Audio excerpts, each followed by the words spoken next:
We'll do a lot of this stuff in post, so all the introductions and all that kind of stuff. So we'll just dive right in here if you're okay with that. Yep. All right, coming down, 3, 2, and 1. Casey, first of all, thank you for giving us a few minutes of your time today on LameStream Sports. And Coach, I guess let's go way back to the end of last season, if that ever actually happened for you guys. You clinch a bid and sort of take us through the process of like the last, how that ended, how you guys found out, the news, and then again, how it all unfolded the next 3, 4, 5 months after that for you guys as a team.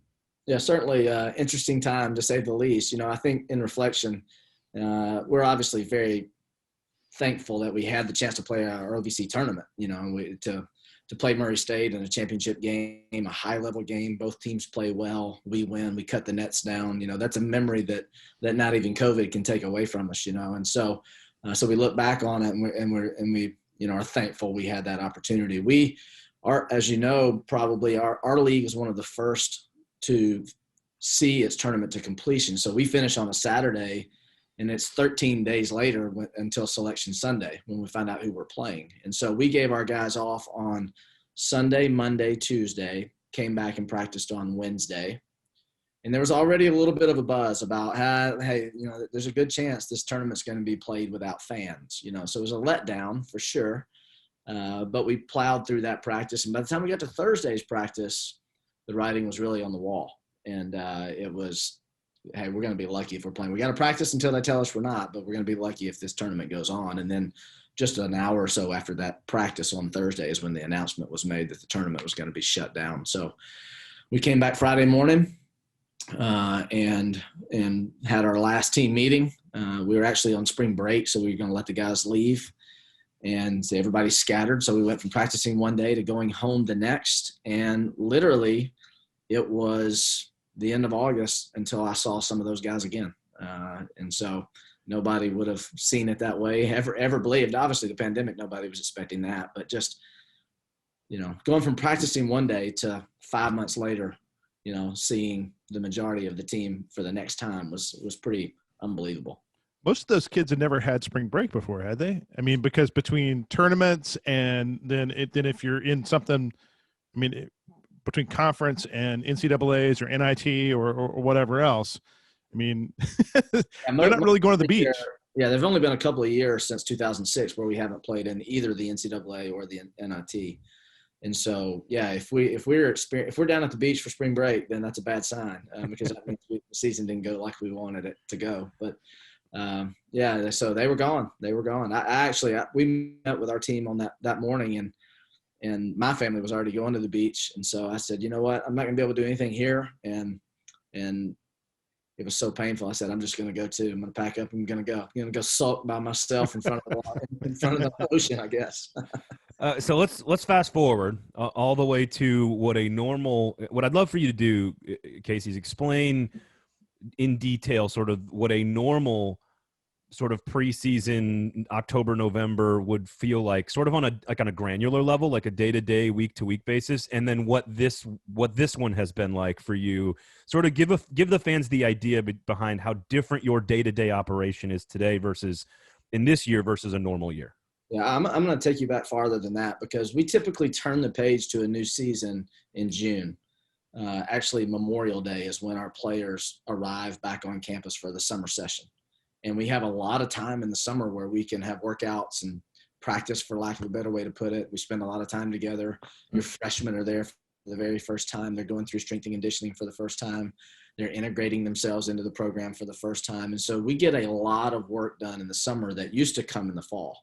And then that prepares you in the fall to kind of pick up.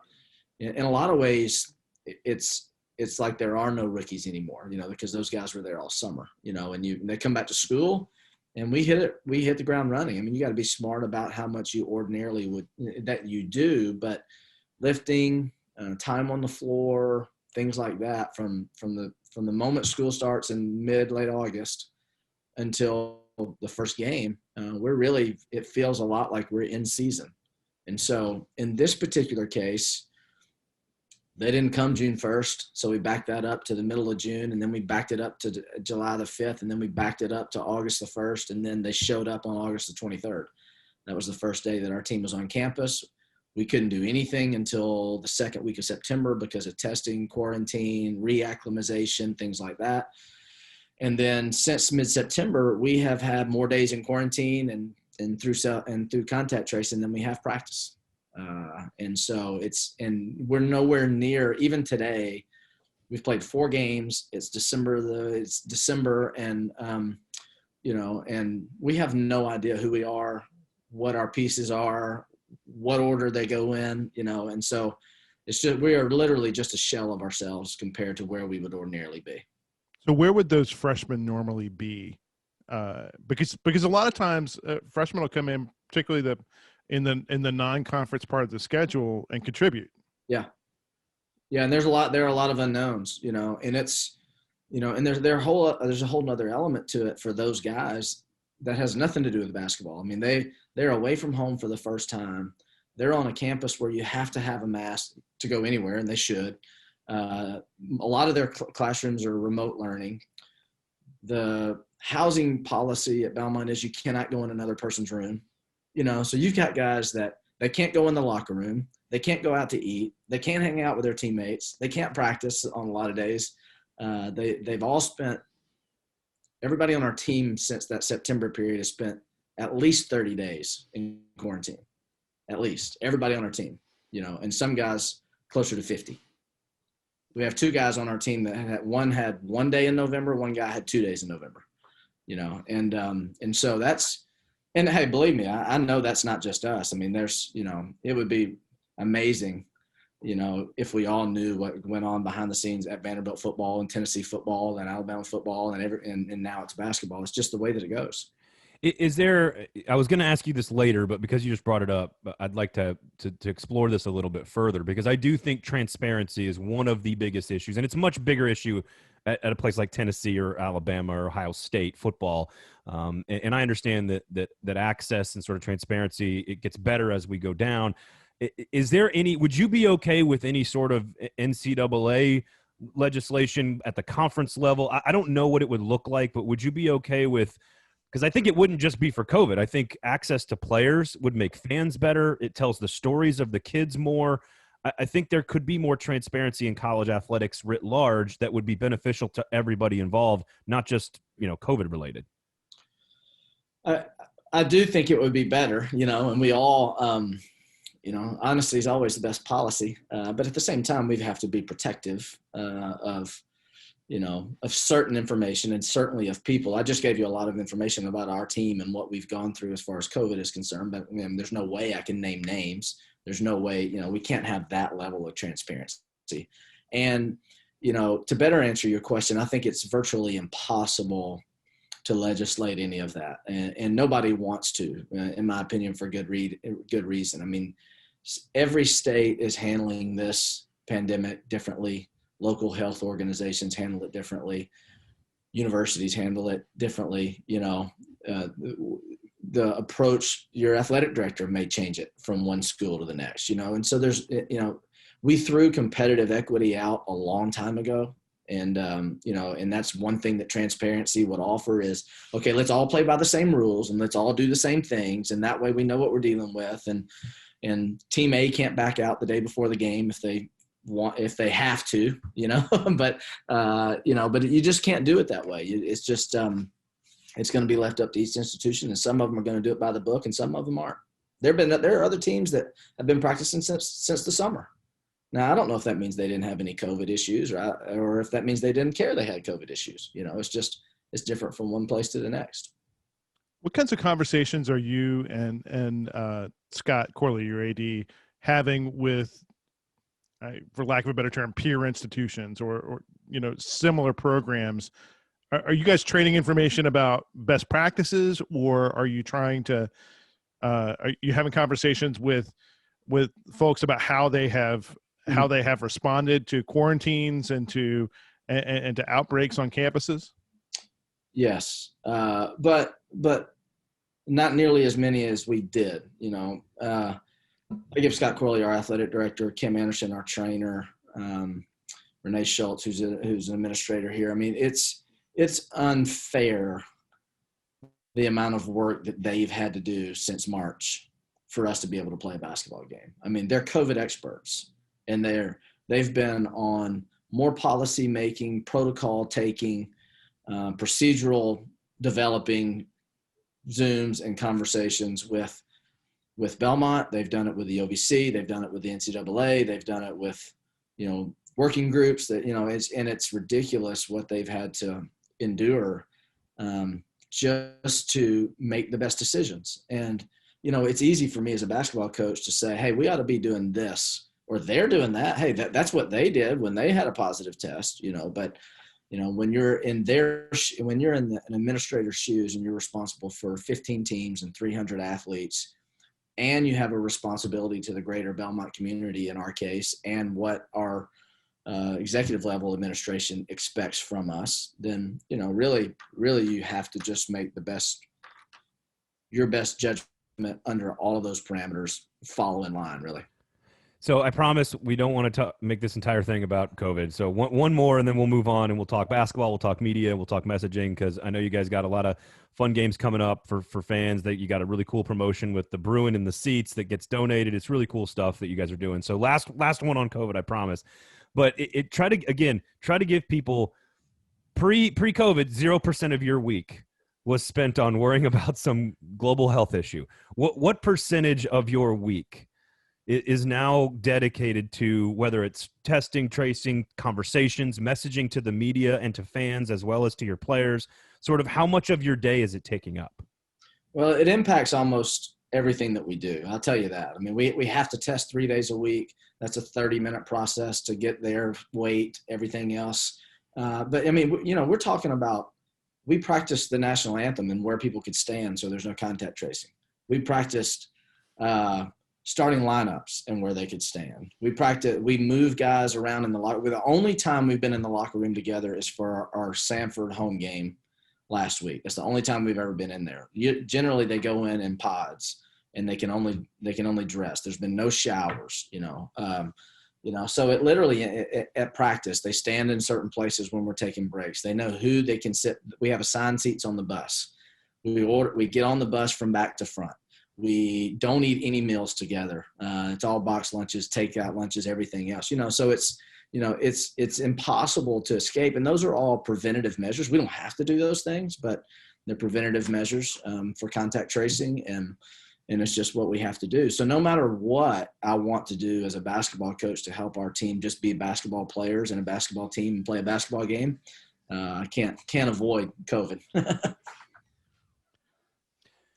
Well, let's go back to then your transition from Lipscomb to Belmont. And I know I've even asked you this question probably a billion times. So I'm going to ask it a different way. And that is, how prepared were you for the questions? And what was your thought process like, knowing that you were going to be asked about, all right, you're leaving Lipscomb, you're going to your alma mater, you're replacing a legend? Sort of take people through your preparation, because you knew the media was going to be asking those questions for you. You knew people like me were going to be talking to you and asking those questions. So what was the thought process like for you, knowing that those questions were coming when you took the job at Belmont? Yeah, I mean, minimal concern, honestly. I mean, I took this job because I believe in Belmont, and I think it's a great job, and I felt like I could do the job. And I knew that people were going to say, well, what's it like to replace a legend? And how are you going to try to do what Rick Byrd did? And, and that answer for me has been simple the whole way. I'm not. He's a Hall of Famer. He's won 800 games. He was at Belmont for 30-something years. He's a heck of a coach. And I hope I have a great career, but I'm not trying to be Rick Byrd. I think if I answered that question more often by saying, I would probably look over my shoulder a whole lot more if I was coming in as an outsider and didn't know what made the Belmont program tick. But I spent 20 years in this program. I know what the formula has been. I know what the standards have been. And so it was really easy for me to walk in the door and just try to do what Belmont has done, while also being myself and not trying to be Coach Byrd.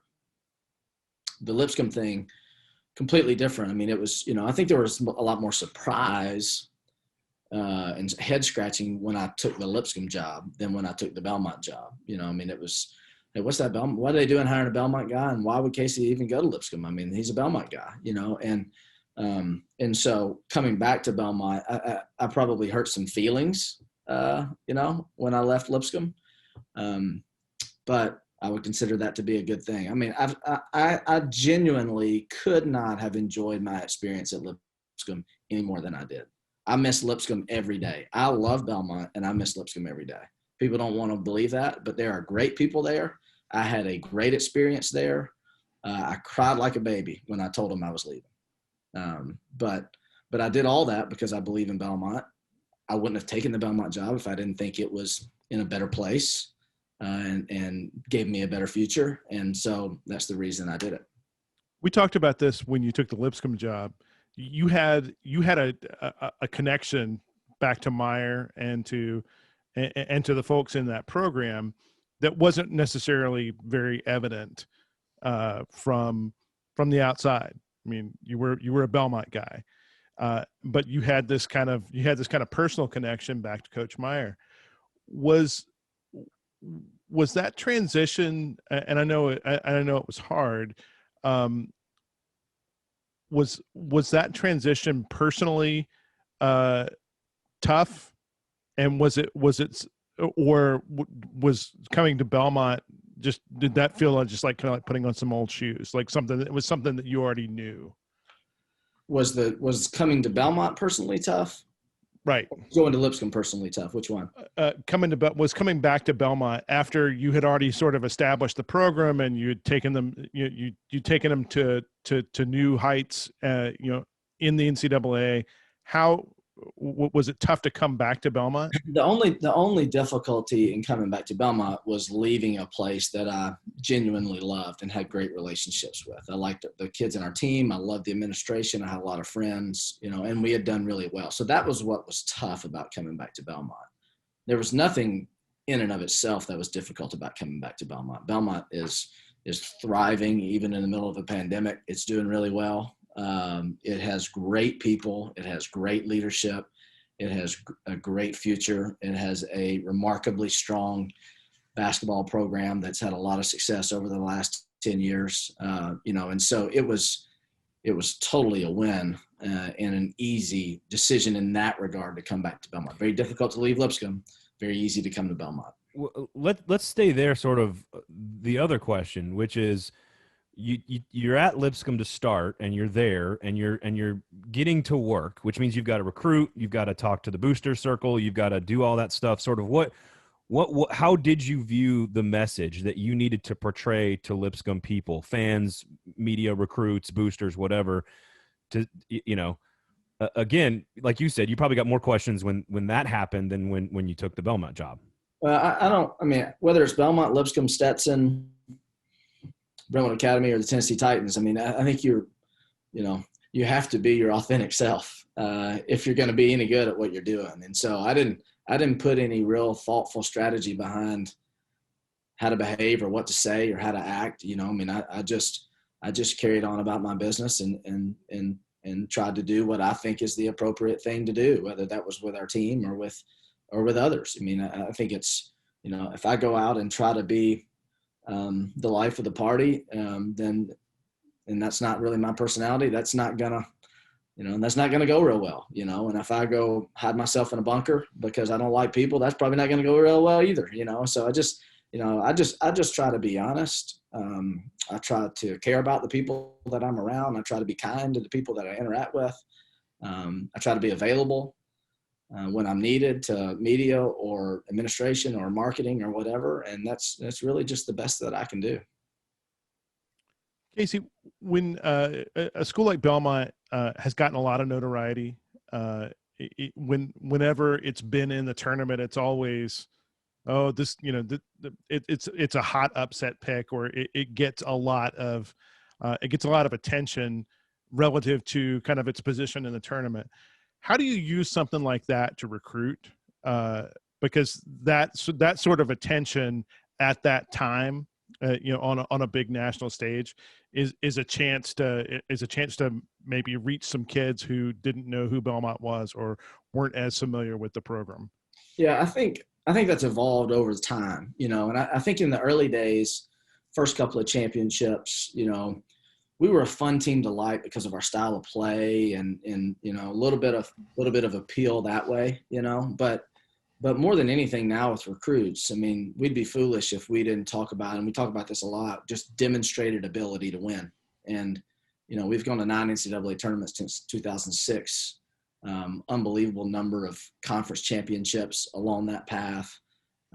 Unbelievable winning percentage at home, conference winning percentage, overall winning percentage, I mean, you know, so there's so much to talk about over time that's really, and again, this goes back to coming to Belmont to begin with. I mean, when you think about a demonstrated ability to win, a private school education at the front door of Nashville, where buildings continue to be built left and right, enrollment is at an all-time high, academic requirements at an all-time high, work with and for people who are like-minded and give resources and want this program to do well. You know, it's an easy sell. It's really an easy sell. And I think what's happened over time though is our players have gotten better too. I mean, we won in 2006 and then we won in 2020, but you know, we've continued to evolve in recruiting. We get better players, we get bigger players, we get faster players, we get stronger players, you know, and so I think those are that's the progression that the program needs to make, you know. I think, and the next step would be, well, what's next? I mean, well, we need a Sweet 16 sometime, you know.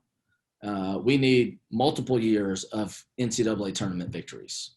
We're already in the top 100 more times than not as far as RPI and those kinds of. Think about there's 75 teams in the Power Five. Basically, there's 75 teams, and you know, and where we finish, you know, over the last 10 years compared to where some of those schools finish is you know, we're better than a lot of those schools if you look at longevity and rankings and everything else. How do you view the media as a tool that you can use? Like, I'll just use a couple examples. And obviously, Vanderbilt, the Titans, Belmont, all very different as far as, you know, what you guys have to deal with and how much you have to deal with it. But Mike Vrabel handles the media very differently than James Franklin handled the media at Vanderbilt. Polar opposite ends of the spectrum from an approach standpoint. How do you personally view the media as something you can use?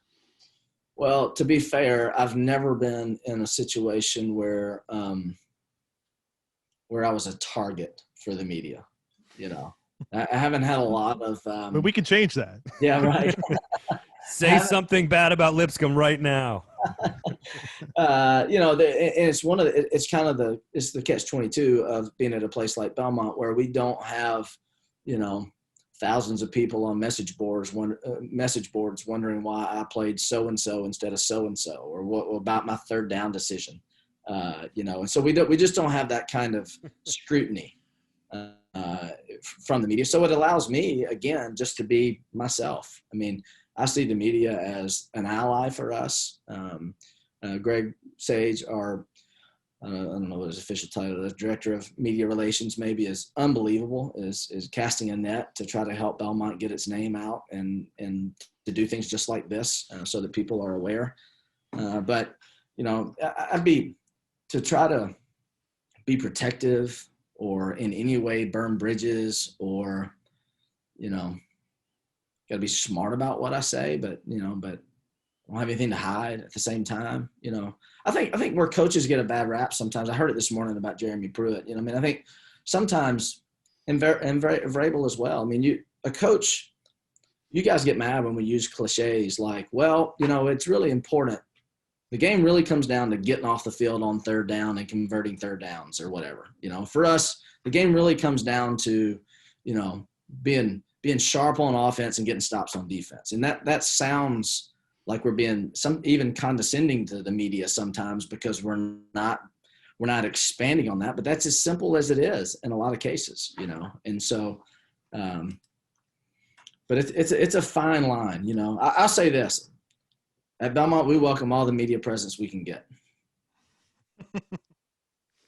I want to back up here just 1 second because you were talking about the players that maybe made the tournament in 2006 versus the team last year, and the kind of the progression of that player. You played on a set of very successful NAIA teams. Anybody from that era that could make a team now? Oh, heck yeah. Yeah. And I didn't mean to infer that. Oh, not at all. I was just on that 2006 team, and he'd be starting for us, and he'd be an all-conference player right now if he were playing for Belmont. There's no doubt. And I played with I would play with in the NAIA days, and we had 3 2,000-point scorers on our team: Kerry West, Quinn Goff, and Al Allen, and they could all play on our team right now, no problem. Scott Corley, our athletic director, could play on our team right now, no problem. Scott Speedy could as well. And there have been multiple people from, ever since then, as that. We've had plenty of players of the year in this program at the Division I level. So naturally, those guys can play. I think how I could have said that better is, the quality of depth. That's the biggest difference. Like the best players on our NAIA teams in the 90s compared to the best players in the early 2000s, and then you look at it now, and when you see the roster in its totality and 1 through 13, it's just better from A to Z. There's a lot more movement these days between programs. You had a very talented kid leave you this year. Belmont has taken, Drew Windler comes to mind as somebody who started in another program, but then came in and had a lot of success at Belmont. You're leading scorer right now. How does that affect kind of year-to-year preparations? And do you always expect some amount of churn on your team these days? We haven't expected that, but we will from now on. The NCAA is getting ready to pass its legislation with basketball that there's a one-time transfer exemption where players can leave and be eligible immediately.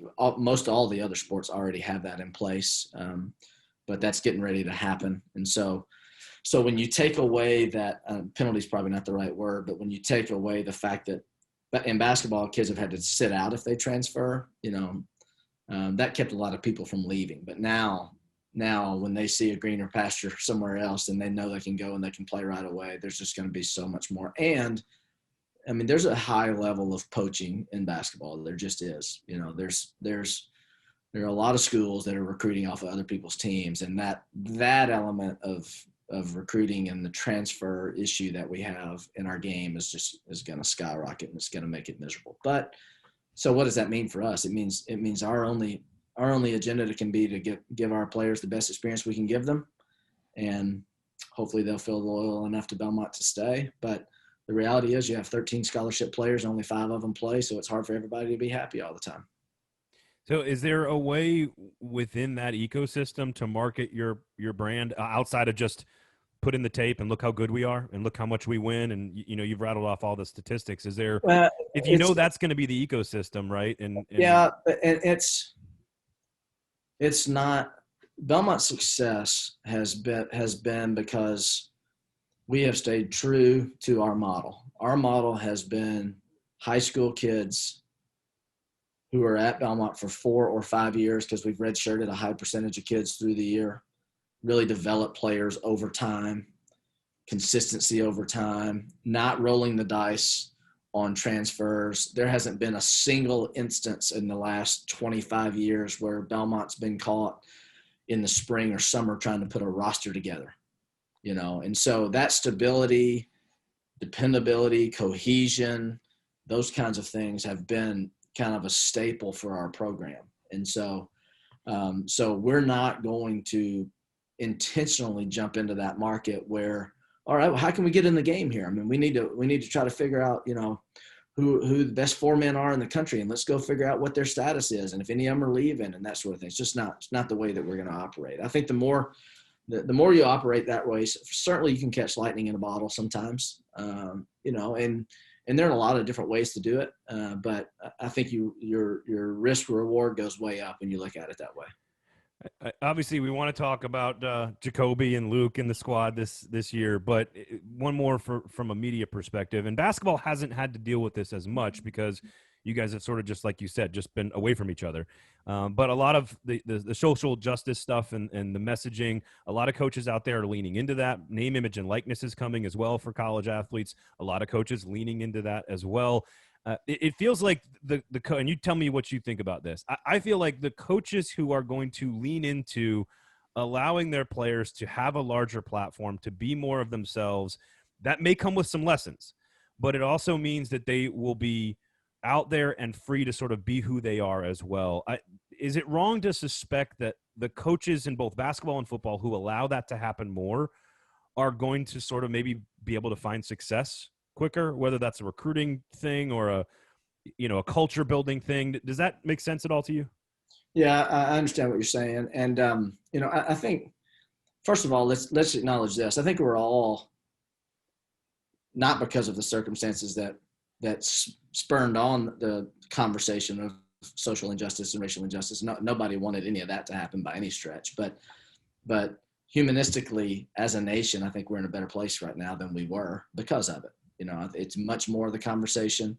I certainly have a much better perspective on what our Black players deal with in their lives than I did 6 months ago. There's no doubt about it. And there's not any coach anywhere that hasn't had to really do some soul searching, that hasn't really had to spend a lot of time with their players, with their administration, whatever, with this issue. And I think that's all very healthy and will be and is productive toward helping our society get where we want to go as far as racial injustice goes. Okay.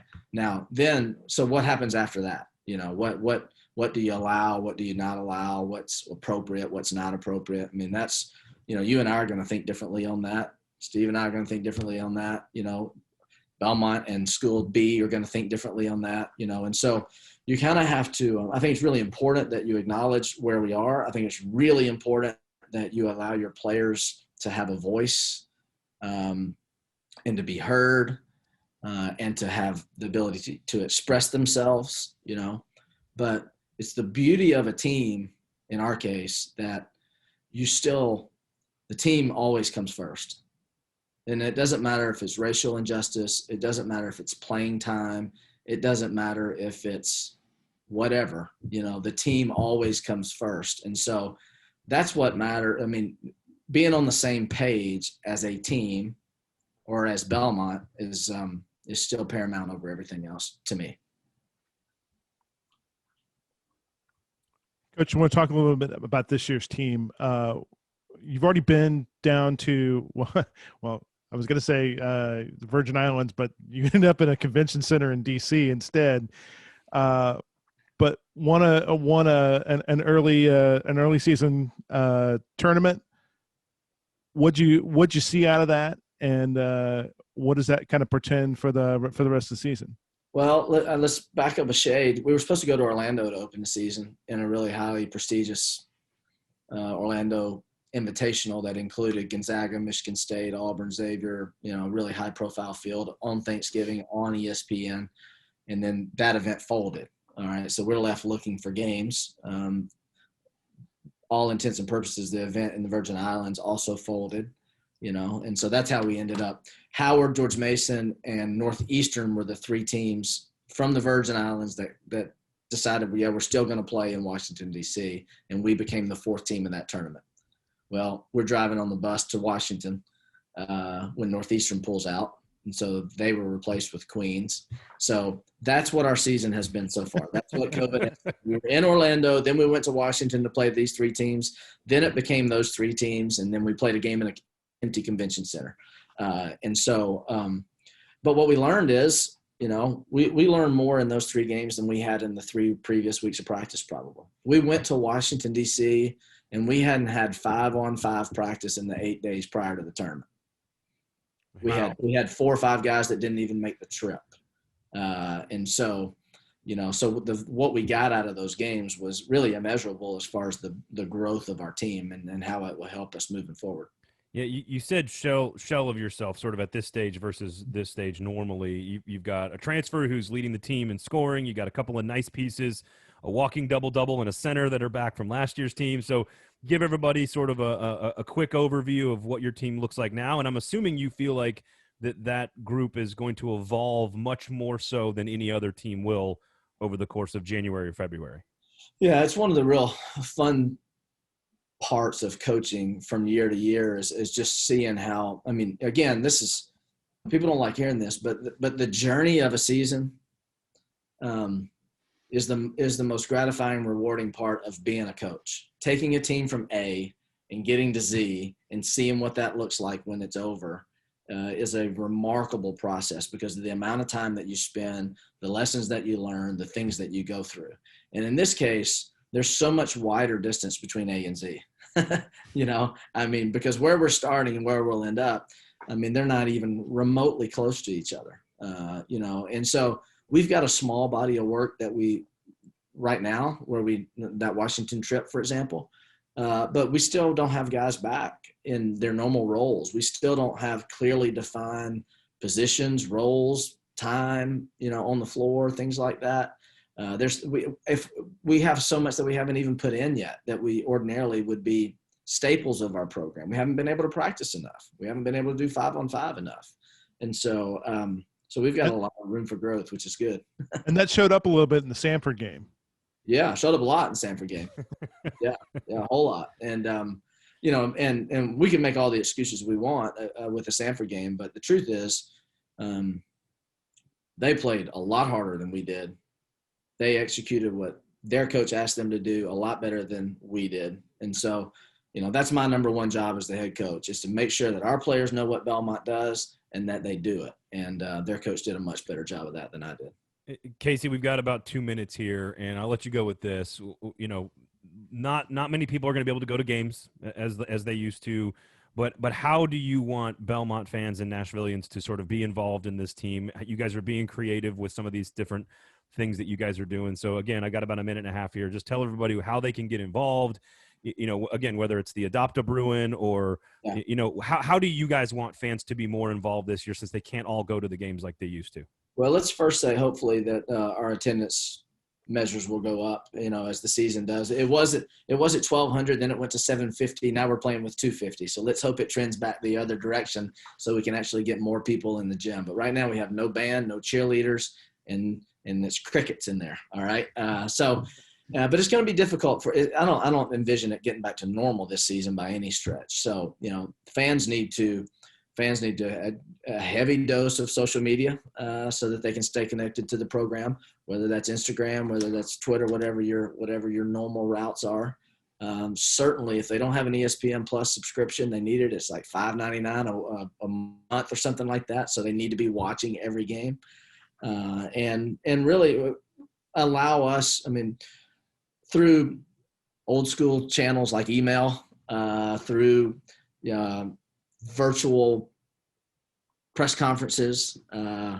You know, we'll send something out to all of our supporters, basically the scouting report for me for each game, 20, 30 minutes before the game, just to try to do anything we can to help people feel connected.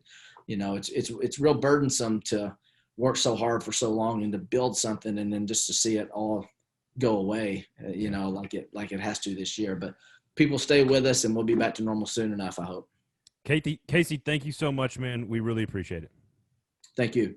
Thanks, Casey. All right. I don't know when we were going to get cut off, so it's about to cut us off. Casey, thank you so much, man. We do appreciate it. So, guys, thank you. Best of luck to you guys.